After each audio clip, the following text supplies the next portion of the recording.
咁跟住咧，我哋呢個 demonstration 咧就係點樣去 gen 翻個 terrain 啦，甚至係 export 翻呢啲 alignment information 嘅。咁首先第一啦，我哋點樣 gen 個 terrain 出嚟咧？其實咧 gen terrain 咧，我哋已經有兩條 break line 啦。咁我哋咧就可以咧係 3D 嗱 gen terrain 一定係 3D 去做嘅。咁啊撳一撳 3D activate 翻個 3D 啦。咁我哋可以 select 呢兩條嘅 line 啦。然後咧去翻 terrain 呢度咧就叫 create terrain from elements。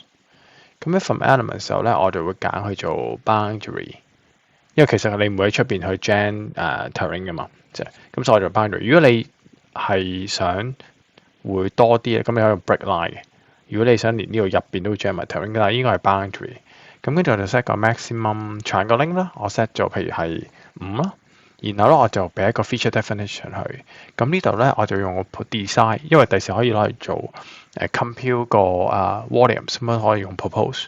咁我就用 design contours 可能 1 meter 啦。OK，咁跟住你就可以俾個 terrain 佢啦。然後佢就問你係咪 add 咗兩個 elements，咁我係咧 accept。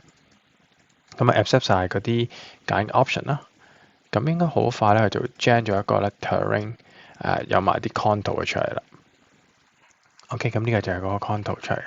咁你而家就 base on 呢個 contour 咧，呢個就係個 contour 嚟嘅。咁如果你又想睇嗰啲 triangle 喺 3D 上面啦，咁譬如話我想睇嗰個 triangles 咧，咁你可以咧就多篤嗰啲 contours， 多篤啲 contours 啦。跟住呢個 properties， 咁譬如我睇 triangles， 咁要出咗 triangles， 咁啊 major contours、minus contour 可以 turn on 嘅。咁呢啲都係一啲可以咧去好快咁 dynamic 去即係睇到嘅方法。OK，咁如果要 export 去做 DTM 或者 LangXML 俾其他 software 去用咧，咁你可以咧喺呢度咧就揀翻export to files 啦。咁就select個 terrain 啦。咁喺呢度咧 export to files 咧，咁你可以揀呢有幾個嘅。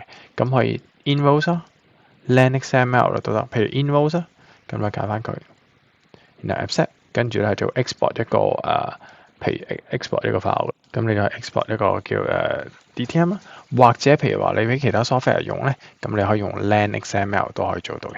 咁 LangXML 啦，記得揀翻個 terrain， 邊一個你想 export， 你可以揀翻呢一個 export。accept LangXML 咁就得噶啦。咁呢個 LangXML 而家就可能會比較多啲嘅tools 會用得到。咁到 geometry 啦 ，geometry 一樣啦。咁我哋有咗呢個，我哋可以暫時將呢個reference 上邊呢個 geometry default 3D 熄咗先。咁你要睇得清楚啲兩條 alignments。咁咧你就只需要咧，首先第一啦，其實都係report 你去睇到嘅。咁如果真係想 export 咧，咁一樣啦，你喺 geometry 入邊咧，其實咧都會有 tools 幫你 export 啲 files 嘅。咁你有個 export geometry。咁咧而家咧只能夠 provide LangXML 啦，同埋 IFC 嘅啫。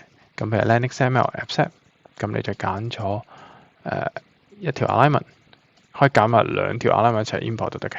right click accept， 咁咪要記得揀埋個profile 啦。咁你就會見到咧，佢就會 export 到去一個 LangXML 入邊嘅啦。咁我如果用一啲 XML 嘅 tool 去打翻開啦，咁應該條 alignment 啦、C1007 啦、M007 啦、profile 啦，同埋佢嗰個 horizontal 啦，咁應該都會 export 翻晒出嚟嘅。咁應該咧，你就可以攞呢條嘅XML 啦 import 落去一啲其他嘅軟件入邊。咁我條咁應該可以 export 晒 LangXML 嘅其他軟件都用得到啦。